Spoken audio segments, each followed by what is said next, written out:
The courtroom goes silent the moment the businessman steps forward, polished suit, sharp eyes, and an ego that enters the room before he does.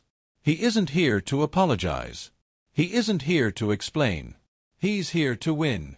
When Judge Caprio calmly asks why he refuses to pay a simple fine, the man smirks, a smirk that instantly shifts the entire room's energy.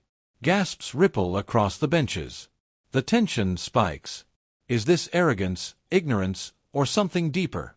What happens next will flip the power dynamic, expose a truth he never intended to reveal, and leave the businessman frozen as Caprio delivers a response no one in the courtroom saw coming. The man sits down with a smirk so casual it feels like an insult. He leans back, wrist resting over the back of the chair, tapping his phone screen as if the courtroom is a waiting room he's too important to be in. A few people in the gallery exchange looks. They know that smirk, the kind worn by someone who's never heard the word no and actually believed it applied to him. Judge Caprio watches quietly. His hands rest together, fingers interlaced, eyes soft but sharp. He doesn't speak. He just studies the man. The posture, the confidence, the entitlement radiating off him like heat. The silence stretches long enough for the defendant to finally look up. "Let's make this fast," the businessman says. "I'm not paying that fine. It's not worth my time." A wave of gasps sweeps through the room. Someone whispers, "He didn't just say that." Caprio still doesn't react. He breathes in slowly, the kind of breath that carries decades of patience. His gaze drops briefly to the file, then travels back to the smirking man. "You're refusing to pay?" he asks, voice calm, almost gentle. The businessman shrugs. "I make more money in an hour than this court costs. You can't expect me to waste my day here over something trivial." He chuckles, a short, arrogant laugh, and his eyes flick toward the gallery as if expecting them to admire him. Instead, he meets only frowns and quiet judgment. Caprio tilts his head. "You believe this is trivial?" "It is," the man snaps. "I'm busy. I run a company. I don't sit around listening to lectures." A tension coil tightens through the courtroom. Even the officers shift their stance, sensing a line being crossed. The judge closes the file softly. Not a slam. Not a warning. Just a slow, deliberate gesture that changes the temperature of the room. "Tell me," Caprio says, "is there a reason you think your time is more valuable than everyone else's?" The man laughs again, but weaker this time. "Because it is." The silence that follows feels heavy enough to bend the air. Caprio lets it sit, letting arrogance echo into the space until it becomes uncomfortable, until the defendant starts shifting in his seat. In that silence, the businessman realizes something. He's not controlling this room. He's being observed, measured, understood. Caprio finally speaks, voice steady. "I see. Well, we'll discuss the value of time in a moment." A murmur ripples through the crowd, a soft anticipation of the storm that's about to break. But for now, the chapter ends right here, with that smirk slowly beginning to fade. Have you ever seen someone walk into court this confident? The courtroom feels heavier now, as if the air itself has learned to lean toward Caprio's side. The businessman shifts in his chair, a small twitch at the corner of his mouth betraying the first sign of unease. Caprio leans forward slightly, hands resting on the bench, voice calm, deliberate. "Do you understand why you are here today?" he asks. The question seems simple, almost polite, but the weight behind it presses on the defendant. A ripple of murmurs runs through the gallery. People sense the trap hidden in plain sight. "Of course," the man replies, voice clipped, trying to maintain control. "I'm here because of a ticket, a misunderstanding." His eyes dart to the officers, seeking validation. None comes. Caprio tilts his head, slow, measured. "A misunderstanding?" He taps the file gently. "It appears you were parked in a restricted area. Do you believe signs exist only when convenient?" The businessman's smirk falters. "Well, I didn't think." His words stumble. A slight flush creeps across his face. The gallery leans in. Gasps ripple. The calm courtroom is a pressure cooker, silently tightening. "You see," Caprio continues, soft but sharp, "rules are not optional. They are impartial. They exist for everyone, including you." He pauses, letting the silence settle. It's a silence designed to expose, to allow the defendant to feel each word like a weight on his chest. I didn't realize the area was restricted, the man admits, voice slightly defensive but wavering. He scratches at his wrist, gestures flailing subtly, a man beginning to fight invisible walls. Caprio nods slowly, like he's listening to a child's confession, not a millionaire's protest. And yet, here we are. You assumed the rules bend around your schedule, your importance. The gallery shifts, whispers rising. Even the officers glance up, their posture easing into a subtle acknowledgement that the tide has turned. The businessman leans back, irritation flickering, replaced by that first glimmer of comprehension, that power is not his alone in this room. Caprio's patience is surgical. Each question is a scalpel, each pause a precise cut. The smirk is gone now, replaced by tight lips, the edges of frustration curling into awareness. He says nothing more. He doesn't need to. The exposure has begun. The power dynamic has shifted, and the courtroom feels the subtle momentum, arrogance yielding to the inevitability of accountability. The man is no longer leading the dance. Caprio is, and the first tremors of collapse have begun. Caprio reaches slowly for the monitor at the side of the courtroom. The gallery leans forward instinctively, a hush falling over the room as if everyone senses the gravity about to unfold. He doesn't speak, he doesn't need to. The screen flickers to life, showing a crisp, slow-motion video of the violation. The businessman's car rolling past the clearly posted restricted zone, tires brushing the line. Every second is undeniable, each frame a mirror reflecting his arrogance. The man straightens at first, chest puffed with residual confidence. Then, almost imperceptibly, his jaw tightens. A flicker crosses his eyes, irritation, then disbelief. The gallery shifts, murmurs rising. Gasps punctuate the silence. You can almost hear the room collectively holding its breath. Caprio's gaze remains steady, unflinching, calm, letting the evidence speak louder than words. Shocks him. This, Caprio says, voice measured, is the moment we cannot deny. He doesn't need to point. The video speaks for itself. The businessman swallows, lips pressing into a thin line, the confident smirk evaporating. The camera angle switches in the footage, showing the full context, the painted curb, the sign clearly stating no parking, the timestamp frozen in glaring red. Each frame is a spotlight on truth, a spotlight the businessman cannot escape. His hands clench, fingers pressing into the leather of the chair. His pulse is visible in his neck, rapid, betrayed by the sudden tension. "Do you see now?" Caprio asks softly. The violation was not a misunderstanding. It was a choice. The man opens his mouth, then closes it. Words fail him. The arrogance that once radiated like armor has melted into visible vulnerability. He glances at the officers, eyes wide, seeking an escape route that doesn't exist. The gallery leans in further, captivated by the transformation unfolding, the powerful man rendered small, stripped bare by the simple clarity of truth. Whispers flutter, tiny ripples of acknowledgement and shock. "I can't believe it! Did he really think he'd get away?" Caprio doesn't rush. He allows the weight of the footage, the undeniable evidence, to sink in fully. Slowly, he looks back at the businessman, calm, composed, yet devastatingly precise. Every second of silence magnifies the lesson. No one is above the law. The businessman finally exhales sharply, a tremor in his shoulders betraying his first real taste of accountability.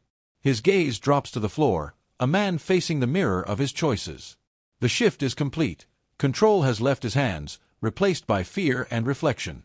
The courtroom feels the pivot, from certainty to humility, from dominance to exposure. Would you have shown him the footage this early? The courtroom is quiet now, charged with a tension so palpable it almost hums. The businessman sits rigid, fingers drumming nervously against the leather armrest. Caprio leans forward slightly, his calm eyes fixed, voice steady but probing. "Tell me," he begins, "why is it so difficult for a man of your standing to take responsibility for something so minor?" The man swallows. His smirk has vanished entirely. He shifts in his seat, a flicker of irritation crossing his face, replaced almost immediately by uncertainty. I just didn't think it mattered," he murmurs, voice uneven. It's small. Not worth my time." Caprio tilts his head, letting the silence press. The gallery leans in, whispers fluttering like paper in a breeze. Gasps escape from the corners of the room. The businessman's fingers tighten around his papers, knuckles white. His words falter under the weight of observation. "You see," Caprio continues, calm, almost conversational, "responsibility isn't measured by the size of the act. It's measured by the willingness to own it." He pauses, letting the words sink. Even those with privilege must answer for their choices. A flush creeps across the businessman's face. His posture tightens, a man beginning to realize he is cornered not by anger, but by quiet clarity. I suppose," he hesitates. "I suppose I thought that my position would—" His voice trails off. The gallery leans closer, sensing the cracks forming in the armor. "You thought the rules didn't apply to you," Caprio observes softly. "And yet, here we are, standing before the truth of your actions." The man's eyes dart toward the officers, as if seeking rescue. None comes. His breath quickens. Every instinct screams to regain control, but every word he utters only reveals another contradiction, another slip. Caprio doesn't chastise. He doesn't humiliate. He guides. His voice, calm yet piercing, draws the businessman inward, forcing reflection. "Responsibility," Caprio says, "is not about punishment. It is about understanding, about facing the consequences of who we are, not just what we do." A shiver of realization runs through the man. His jaw tightens, his shoulders slump. The courtroom feels it, the transformation from arrogance to dawning self-awareness. He is no longer just defending a fine. He is confronting a truth far more profound, the truth about himself. Whispers echo through the gallery, a mixture of sympathy and astonishment. Even the officers exchange glances, acknowledging the subtle yet undeniable shift. Should Judge Caprio push harder here, or is he doing the right thing? The courtroom waits, every eye fixed on the man who has, until now, worn arrogance like armor. His hands fidget, tapping the armrest, drumming a nervous rhythm. Caprio leans back slightly, calm, patient, letting the silence stretch, letting the weight of the room press against the walls of pretense the businessman has built. I suppose I haven't been completely honest," the man begins, voice tight, wavering. A sudden hush sweeps the gallery, whispers dying midair. Gasps ripple as the man's eyes dart to the floor, ashamed. "It's not just about the fine." "Not really." Caprio's gaze softens, but his calm presence fills the space like a lighthouse. "Go on," he says gently. "I'm listening." The businessman swallows hard, jaw tight, fingers twisting together. I've been struggling. Recently, a major loss. Financial, personal. I thought if I pretended I was untouchable, if I acted confident, nobody would notice. Nobody would see the mess behind the curtain. His voice cracks.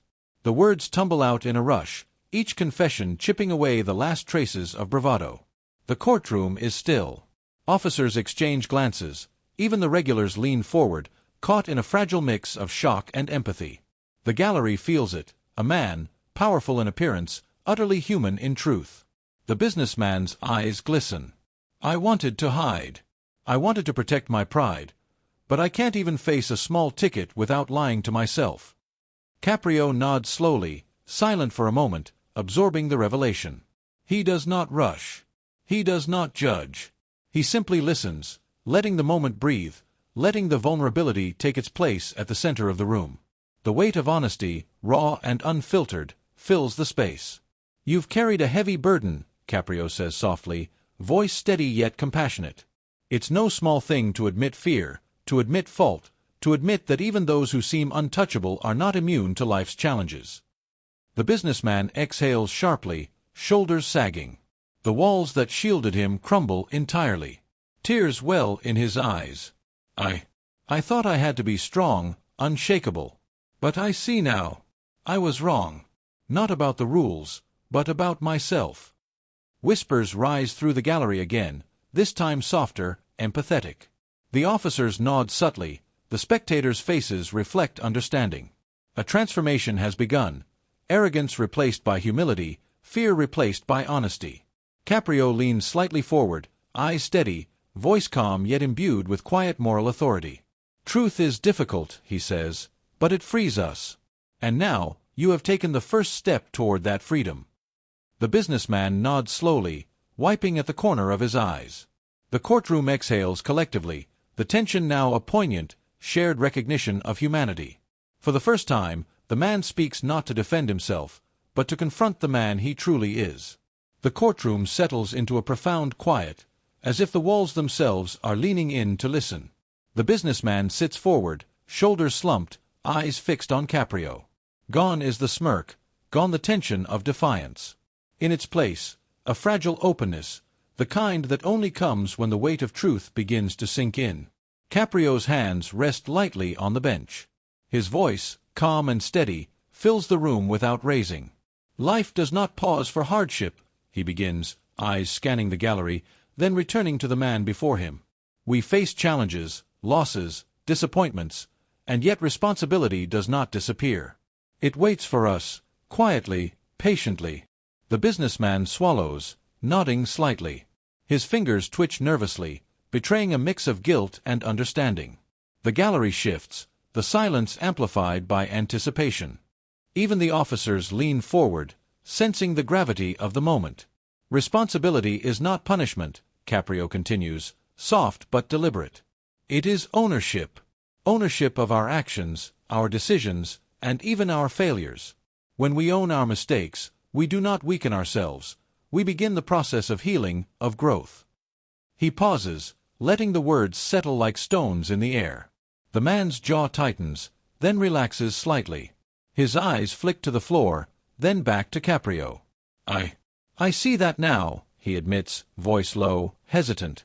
I've been hiding behind pride, hiding behind excuses. I never realized that taking responsibility could actually make me stronger. A murmur drifts through the gallery, quiet, respectful, almost reverent. The courtroom feels the shift, tension giving way to reflection, arrogance replaced by humility. Caprio's gaze is gentle but unflinching, teaching without condescension, guiding without force. When we own our actions, he says, leaning forward slightly, we reclaim control over our lives. We turn fear into courage, mistakes into lessons. That is the true measure of character. The businessman exhales, shoulders dropping, a small, genuine nod of acknowledgement. His eyes glisten, reflecting the first flicker of self-awareness, the beginning of redemption. The gallery leans in, captivated by the transformation, a man humbled, not broken, learning the weight and grace of responsibility. Caprio sits back, calm, his words lingering in the room like a quiet echo. The lesson is complete, yet it resonates beyond the defendant. Accountability is universal, and wisdom has the power to change hearts. Have you ever had a moment where someone's words humbled you? The man inhales sharply, as if drawing courage from the very air of the courtroom. His shoulders sag slightly, the last vestiges of bravado crumbling. The gallery leans in, sensing a shift, whispers brushing across the room like a soft wind stirring still water. I need to say something, he begins, voice trembling, cracking under the weight of honesty he has carried too long. I was wrong. I handled everything wrong. I thought I could bluff my way through, that my position, my status, would protect me. It didn't. And it shouldn't. A hush falls. Gasps ripple softly, the room collectively caught in the rawness of his admission. Officers exchange quiet glances, the tension lifting ever so slightly but replaced by palpable empathy. Caprio remains calm, eyes steady, letting the confession land without interruption, allowing the man to stand unshielded before truth. I'm sorry, he says, words breaking, voice barely more than a whisper, yet carrying the weight of real remorse. To the court, to the officers, to anyone I disrespected with my arrogance. I was wrong. The gallery murmurs in acknowledgement, soft nods and quiet whispers of recognition. The man's hands tremble on the bench. He meets Caprio's gaze briefly, searching for judgment, finding instead measured acknowledgement. The judge's slight nod is not praise, it is recognition of the first step toward accountability. The man exhales, a long, shuddering breath. The tension that had gripped the room for so long begins to melt, replaced by clarity, the emotional clarity of someone finally confronting the consequences of their actions. No more pretense, no more smirk, no more deflection. The courtroom feels the shift, from conflict to understanding, from arrogance to accountability. The gallery leans back, murmuring softly among themselves, touched by the rare sight of a powerful man stripped bare by honesty. The officers relax, sensing that the storm has passed, leaving a fragile peace in its wake. Caprio studies him quietly, allowing the silence to reinforce the gravity of the moment. The businessman's journey, from defiance to humility, reaches its pivot, the moment where ego gives way to truth. The man sits, still trembling, yet lighter somehow, the first tangible relief of owning his actions. The courtroom exhales collectively, the transformation undeniable. The turning point has arrived, and it is carved in honesty. Caprio leans back slightly, his gaze sweeping the courtroom, calm and measured. The gallery leans forward, anticipation thick enough to taste. The businessman shifts nervously in his seat, hands gripping the edge of the bench, eyes wide, pulse racing. The tension that had gripped the room for hours now feels electric, poised on the edge of judgment.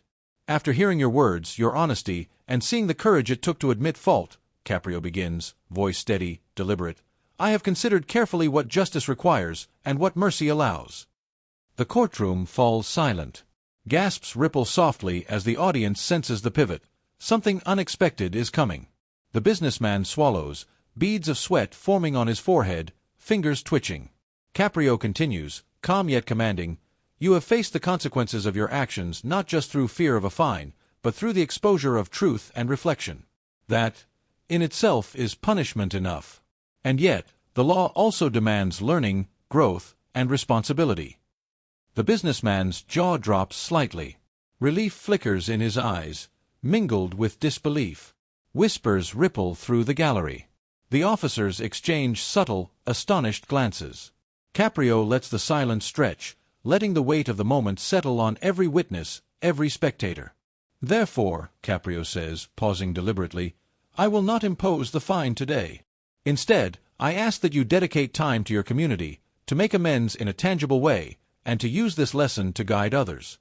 Accountability is not punishment alone. It is a path to understanding, to repair, and to dignity. The businessman blinks, unable to process the words fully. Relief floods his expression, transforming to gratitude, humility, and even awe. Soft murmurs of approval rise through the gallery. Faces that had watched tension and fear give way to recognition of a rare act of balanced justice. Caprio's voice cuts through the murmur, calm and unwavering, dignity matters. Compassion heals. No one is too important, no one is too broken, to learn something meaningful from their mistakes. That is the essence of justice, and the essence of humanity. The courtroom exhales collectively, a wave of soft smiles and quiet admiration washing over the room. The businessman nods, almost in disbelief, tears glinting at the corners of his eyes. He lowers his head briefly, then looks up, a small, tentative smile breaking across his face. Caprio rises slowly, a gentle authority in every movement. The gallery watches, captivated by the quiet power of mercy, the subtle weight of moral clarity. Every officer, every spectator, every witness feels the lesson. Punishment is not the only path. Understanding, humanity, and compassion carry a justice all their own. The man exhales deeply, finally free from the tension that had gripped him for so long. A new chapter of his life begins here, shaped not by fear, but by insight and grace. If you believe more people need judges like this, tap subscribe.